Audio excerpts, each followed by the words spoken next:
Hey everyone, Andrew here, and today I'm going to be talking about the Lords of the Underworld series by Gena Showalter.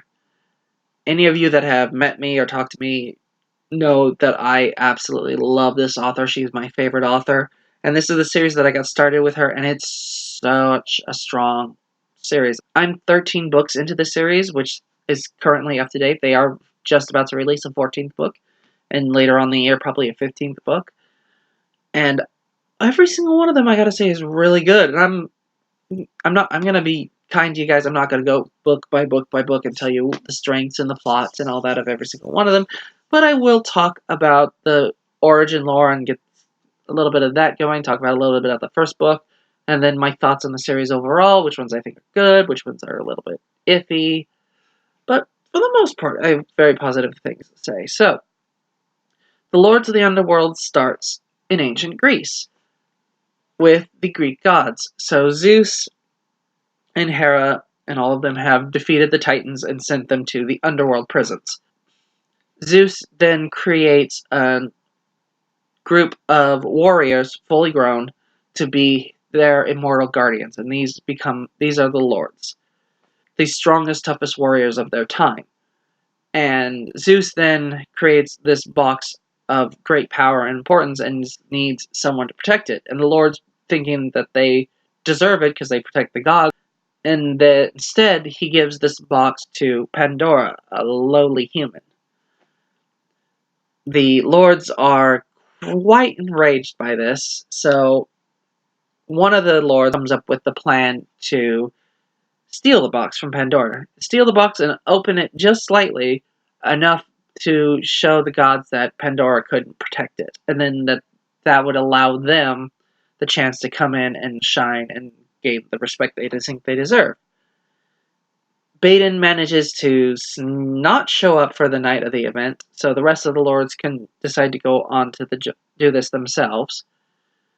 They manage to get the box from Pandora, but one of the lords, a man named Maddox, ends up killing her in the process. They open up the box, but unfortunately there is no way to close the box once it's open. It just opens and unleashes all of these demons into the universe. Zeus knows that he can't put them back in the box, so he has to find other places to hold them and to protect humanity. So he sends the demons into each of the lords. But there's way more demons than there are lords, so he also sends it down into the prisons in the underworld, thus possessing a number of them. The lords are then kicked out of Olympus. They're never allowed to return, and they are set to wander the earth with these demons inside them that are very strong and try and overpower them and cause widespread destruction and chaos. So each of the lords is possessed by a specific demon. These are all like among the most powerful ones. So they have 13 different demons. So we have violence, pain, disease, disaster, misery, doubt, promiscuity, death, lies, secret, wrath, distrust, and strangely enough, hope is one of them. So, the lords try to gain control over this, but the demons overpower them for the first 100 or couple hundred years. One of the lords of the underworld creates this group. His name is Galen. He's the keeper of hope, and he gets all of the humans to believe that he is an angel descended from heaven. He creates this group called the Hunters, and their job is specifically to hunt down and kill all of the lords of the underworld. A couple hunters managed to capture Baden, the keeper of distrust, who was the wisest of the lords of the underworld, but his demon was so overpowering and so filling him with self-hatred in this that he actually allowed himself to be caught. And the hunters then proceed to behead him, which is one of the only ways to kill an immortal being. Unfortunately for the hunters and for the rest of the world, killing Baden did not kill the demon. All it did was unleash the demon into the world, thus causing the Dark Ages. The lords now know that death isn't an option for them. They can't die, otherwise their evil will spread to the rest of the world. So they end up with two splits on what they should do with it. half of the group decide they want to go after the hunters. They want to destroy them and wipe them from the face of the earth. The other half wants to go find some place to hide. The half of the group that goes left is led by Sabine, the Keeper of Distrust. He takes with him the Keepers of Lies, Disaster, Defeat, Secrets, and Misery. And Misery's interesting. She's the only female lord. Everyone else is male. She's the only one that was made female for whatever reason. And the other group go to Budapest and make a house in the mountains to hide out in. And that was led by Lucian, the Keeper of Death, who takes with him violence, pain, disease, promiscuity, and wrath. They all manage to gain a little bit more control over the demon. They figure out little methods to help them curb the demon's craving, but it's still this annoying, nagging thing, because it's basically literally having a voice in the back of the head that is constantly belittling you, constantly fighting for control, and wants to destroy everything. So they deal with that and figure out little ways to sate the beast, but are never able to overcome it.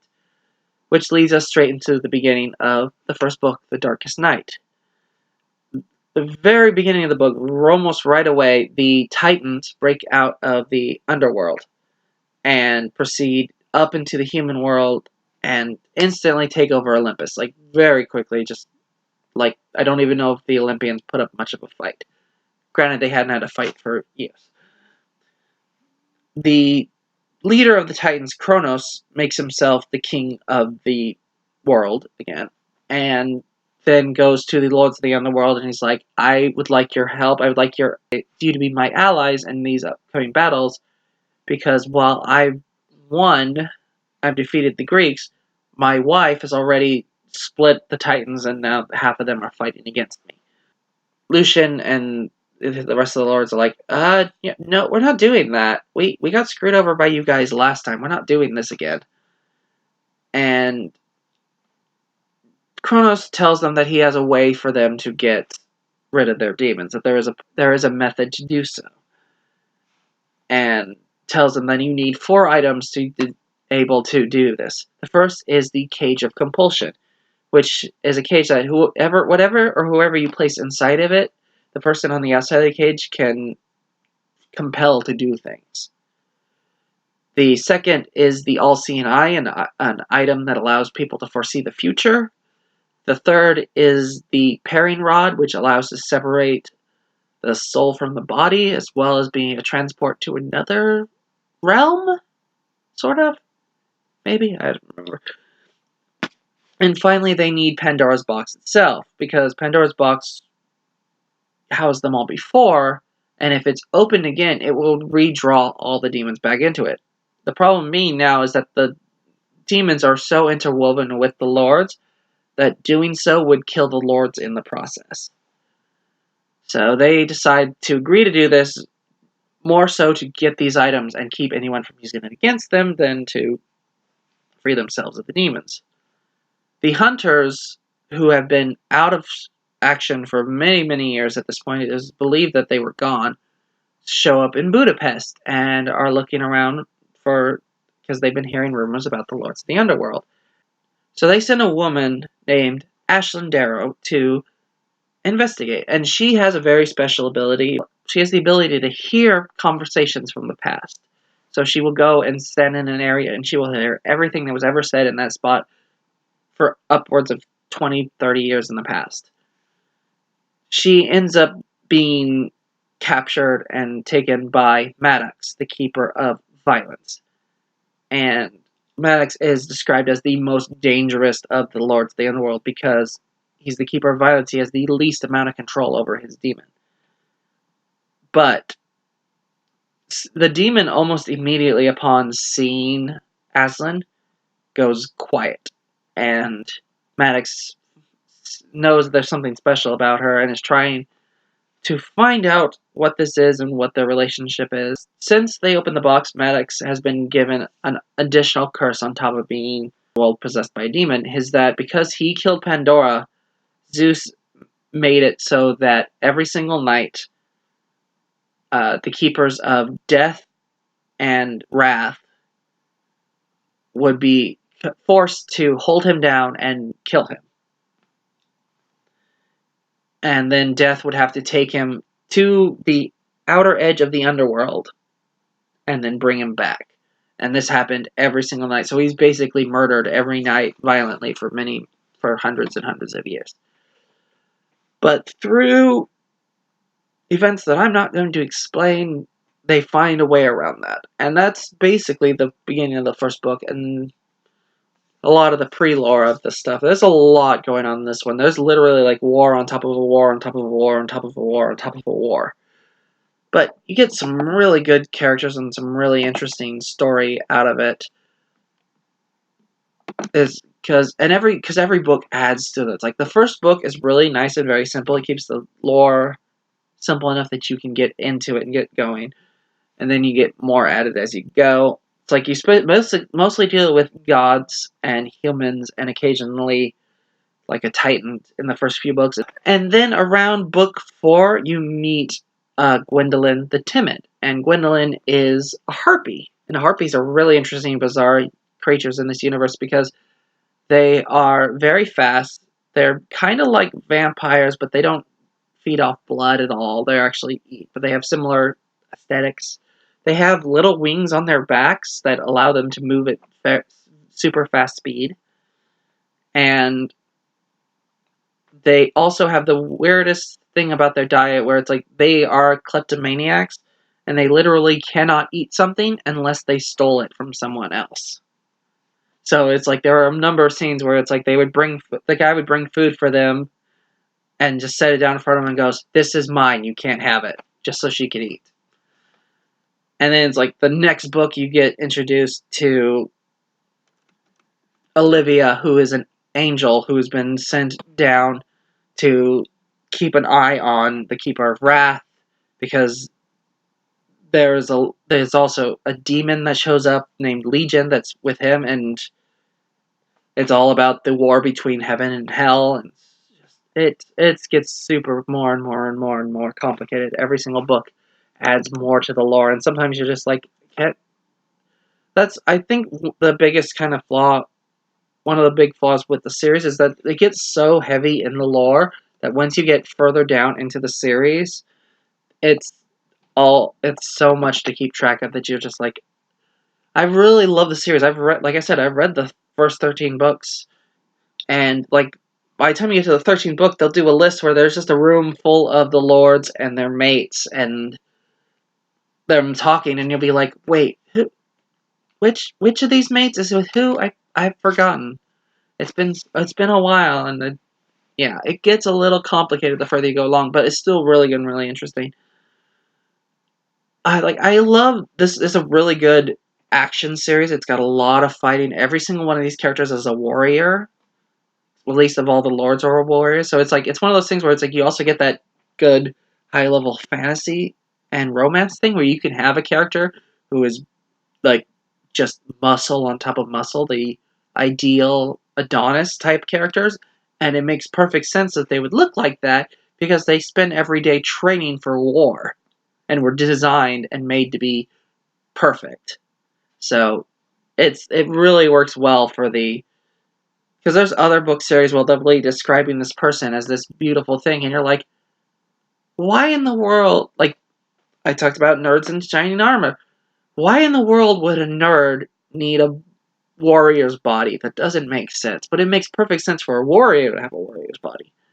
And you also get that nice level of the difference in class cultures and time frames, because these people are definitely very much old world people. They're very much protect the women and this and that, but they also are modernized in that, like, one of their fellow warriors is a woman. None of them would ever step in front to try to protect her. They're like, no, she can handle it. We don't have to worry about her. She's good. She's among the best.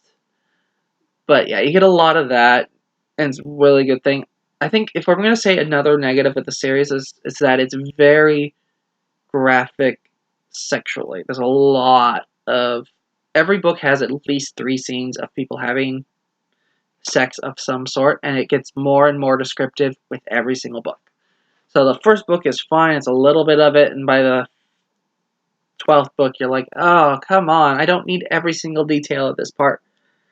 I mean, granted, there is a reason you would want to read some of that, but it's also that thing of, if I wanted to read a porn, I would read a porn or an erotica. I'm reading a romance novel with action-adventure qualities. So, yeah, it's like, but, it's like, I think the world building and the characters are all really interesting and all have something unique and interesting about them. Every single one of the Lords is, for the most part, interesting. Book-wise, there's one book in the series that I would say isn't good. And it still would be a 3.5 out of 5 for me, but it's very far down the line. It's the 12th book of the series is called The Darkest Torment, and it is all about Baden, the Keeper of Distrust, because something we found out earlier in the series is that when one of the demon-possessed people dies, they don't go to hell, they go back into Pandora's box. And that's where Baden has been for the entire time, along with Pandora, surprisingly enough, has been trapped in there. And they were trying to figure out for many books a way to bring Baden out of Pandora's box, and they end up getting beaten to the punch by Hades, who one of the kings of the underworld, and he wants Baden and Pandora to be his advocates, to be his warriors in his war against Lucifer, one of his sons. Yeah, because there's like 8 kings of the underworld, and they're all fighting for space. And it's that thing of, like, we're introduced to Baden, and he's been basically imbued with a part of Hades' soul, so he has this weird extra demonic power to him to a certain extent, but it works differently than the rest of the lords. And he's been sent on tasks that are usually like, collect this, kill this person, do these things. And one of the things he's spent to do is to get this item from this mobster who is about to marry a woman named Katarina Jolie, who he's forcing to marry her by having her dogs captured. He basically kidnapped her dogs and is holding them at gunpoint until she marries him. Baden rescues her, but the dogs end up dying. So we spent a good chunk of that book with her going through all the stages of grief and loss, and then it's like, oh no, now we're gonna get back to the sexiness, and it's just like, it's not horrible, it's not bad, it's the hardest one to get into, because with this book, we don't know anything about Baden. We don't know his personality at all. So it's almost like starting over again, except we're expected to understand and know all of this lore from the other books, but we have to follow characters we know nothing about. It's like, we know he let himself die. That's about it. And Katarina is not the best of female leads. And it might just be because I'm not a very big dog person, so the whole being completely devastated that your 2 dogs died doesn't necessarily hit me as strong, but I understood it. It was just I like the series because it's fun and action-packed and has serious moments, but for the most part is very solid romance action book. And this one delved way too into the dramatic stuff and just got a little too heavy-handed for me. So it's a little bit rougher of a read. It's still pretty good. It's got an interesting twist or two into it, and I think the other problem is that because there's so much lore going on in there, that every couple chapters, or every chapter or so, it jumps to a completely different place, which is understandable for a certain extent, but it also gets to the point where you're like, you're just building up stuff for later books. Can we just get through this book first before you start pitching me 2 books down the line? Which is interesting, because I did not particularly like this one, The Darkest Torment. I super liked the one that immediately follows it, which is the Darkest Promise, which is all about Cameo, the keeper, the female Lord of the Underworld, and she is the keeper of misery. And literally, she will talk, and people will just be filled with complete and utter misery. It is a depressing person to think about, and think about having to be around that kind of person. But that book is so good. It is just action-packed. good story, good characters. She ends up in the underworld falling in love with this guy who is part monster, part god, and basically has to keep her at bay because being around her causes his skin and his blood to crystallize and is slowing him down and making it. And this is what happened to his father. His father fell in love with his mom too strongly and ended up becoming an ice statue. And he's worried about the same thing happening to him, but he can't make himself stay away from her. It's really good, and it's so focused. Like going from Darkest Tournament, which was talking about everyone, to this one, which was very focused on the two main characters, was very nice. It was a very nice change. Yeah, overall, I think the series was very good. Got lots going for it. Got a lot of lore to it. It's a very, very big series. Like I told you, like there's 13 just the main books. There's also multiple small side stories. There's 3 spin-off series books that are just about the angels falling in love with humans and different beings. It's really complex, but super interesting. If I'm going to say which books you should to read, which ones are the best, if you want to kind of jump around and do that, I would recommend definitely read the first 2, Darkest Night and Darkest Kiss. Darkest Kiss is about Lucian, the Keeper of Death, and Anya, who is a minor goddess of anarchy.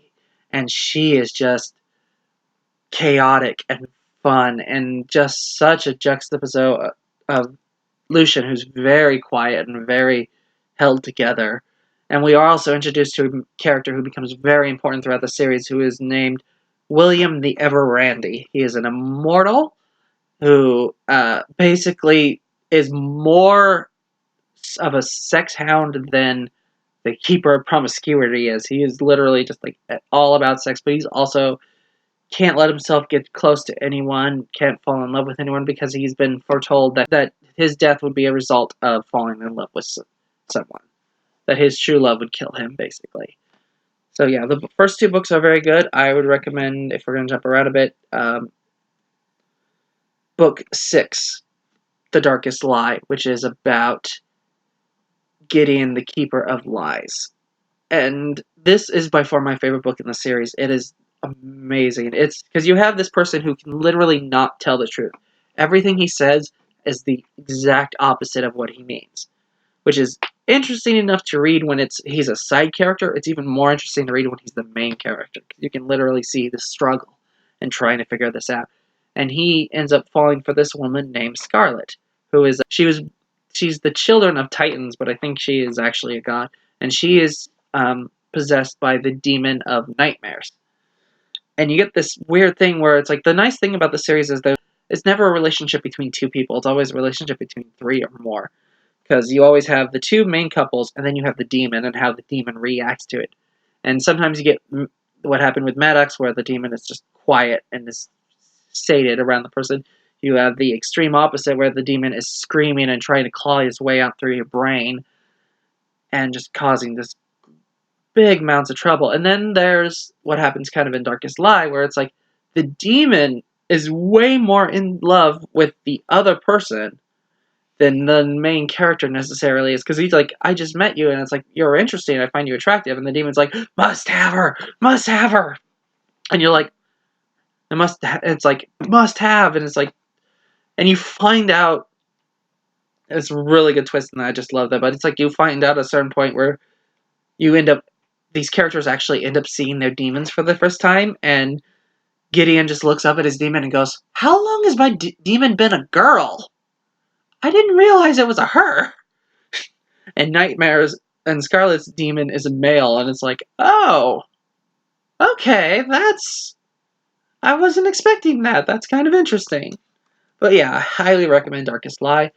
The next one I think is the best would be The Darkest Seduction, which is all about Paris, the keeper of promiscuity / lust. And this one works so well if you've read the whole series, because it starts building up at book 2, because Paris gets captured by the hunters and is tortured, and he runs into this female woman named Sienna, who works with them and is basically a lab tech, and is described like, Paris just kind of brushes her off in his brain at first because she's not attractive that much to him that much. She's like, she's pretty, but because he's Paris, he's literally oozes sex can get any girl he wants without having to really try. But he can't have sex with anyone more than once. It's the negative of that. And he has to keep feeding it, so he constantly has to keep finding new people. And he tries to get his strength back. He seduces Sienna, who gives him a way more sexual fun than he ever expected. And then it's like he finishes and he gets his strength back and starts to leave and realizes, I'm still attracted to her. The thing that normally happens isn't happening. I actually still want her. So he's like, I'm going to take you with me. And he grabs her and they're both running towards the exit and tries to escape. And she ends up getting killed in the process. And it's like you just see him going through these darker, sadder moments of just loss and depression. Which, again, like, this works good for this because he lost the person that he thinks is the love of his life at this point, because it's the first person he's ever had a second reaction to. So having this level of depression and sadness and not being able to get over something works very well. It's a little harder, at least for me, to understand that with the dogs. But, yeah. So, and it builds up and Sienna ends up being recreated by Kronos, who brings her back from the dead and gives her a body and is using that to get Paris to do things for him. And it's such a good build-up, and it's so well earned by the end of this book. It's just the best. Okay, so the next one I would recommend is The Darkest Touch. This one is about Torin, the Keeper of Disease. And Torin's had a very sheltered, rough existence with his demon because he can literally not touch anyone without the worry of it spreading the plague. It's just like so he spent most of his years inside the mansion, completely covered, basically sort of given up on love. And Kronos shows up to him and says, like, you help me with this, I will help you find the one person that you can be with. And he brings to him a human woman, and they talk and get to know each other, and Kronos keeps teleporting her back to her home, and then he'll bring her out. And then Torin finally breaks up the courage to touch her, and she instantly gets sick and starts to die, and he's like holding on to her, trying to make her be okay, and ends up getting teleported with her back to her world, which is one of the parts of the underworld, and it's a prison. And this is like literally my favorite scene in the entire book series, which, yeah, this is a dark setup, but the second you land in there and the human woman has died, and you hear across from the cell as this woman, Keely, who is screaming, and it's like, who are you? What have you done with my friend? And he's like, I'm sorry, she's died. And Keely's like, I'm going to murder you. I'm going to come across there. I'm going to rip your heart out from your chest and show it to you as I crush it. You just hear a noise, and suddenly she just gets this thing flung at her, and she looks down, and it's his heart. Because he can't die from that. It has to be like beheading is one of the only ways to kill a mortal. So he's literally like, I don't need you to threaten me. Here you go. You want it. It's all, you can have it. And it's like, it's such a shock and such a weirdly funny moment that you're like, oh my god, I can't believe you would do that. Such a weird, like, dark humor, heart-rending moment, because in his mind, this was the only woman Torin thought he could be with, and he just killed her, and he's having to live and deal with that. But then ends up meeting Keely, and Keely is this very powerful person. She is known as the Red Queen, and she's centuries old. She is older than the gods, and she used to be like a queen and wanted to destroy the world and this, that, and the other. And their relationship and the building of the relationship is really good and very strong. And finally, I would recommend the last one I read, which is The Darkest Promise, which is Cameo and the Dragon Guy, and that's a really good action series. But yeah, honestly, overall, I recommend the entire series. I think it's amazing. I think it's very well written, very well told. This is the series that made me come up with book cocaine, where it's a book series that you just constantly like, I want to read more. I need more. I need more of this.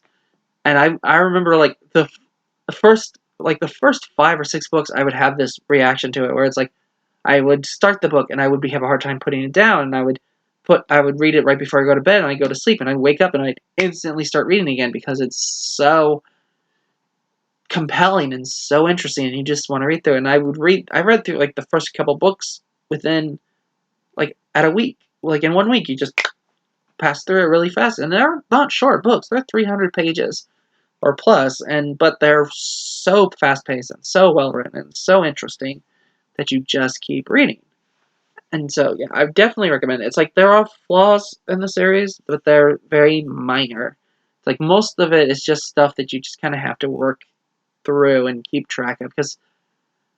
And it's really nice because a lot of the books, when you get to a certain point in the series, at the back of the book, they'll just have, or like every single book pretty much has this, where they'll break down, who's this person?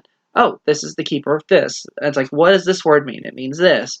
And they'll give you little interviews, like William the Everrandy will interview multiple members of the cast and be like, okay, Torrin, tell me about yourself. What's your favorite sexual position? And things like that. And you're just like, okay, really? But yeah. And there are a lot of actually good swerves. Like I was just talking about with Torrens, like you really thought this human woman was going to be his love mate. And it's like, nope, it's this person. And that happened a couple of times. You think like, oh, it's going to go this way. No, it doesn't. They got a new love interest, which works and also doesn't work. There's sometimes where you're like, because there is William, and there's a person that you honestly think that William's going to end up with in the series, and it's like, it becomes clear at a certain point that that's very unlikely that'll happen, but it's like they spent so much of the book setting up that that's what you think should happen. But it's always interesting. Like, every single one of the characters is, for the most part, at least a little interesting, even if they're all roughly the same, because they're all my demon. Everyone thinks that this demon is not that bad, but my demon is the worst. Like, every single person thinks they have the worst demon. And it's like, most of the time, some of them are very bad. Like, the Keeper of Pain has to physically hurt himself every day. The Keeper of Disaster can't walk into a room without something falling on him or breaking or causing the building to collapse on top of him.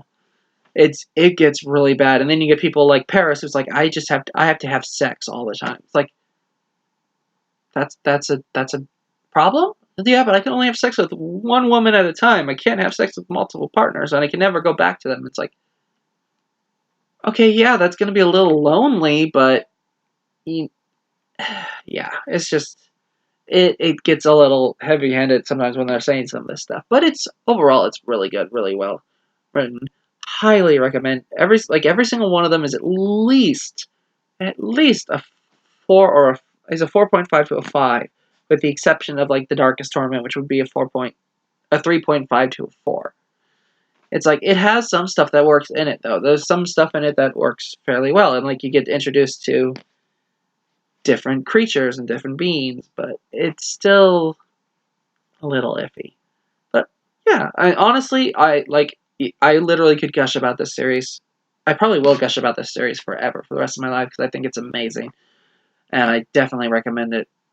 Other than that, nothing much. Happy reading, y'all.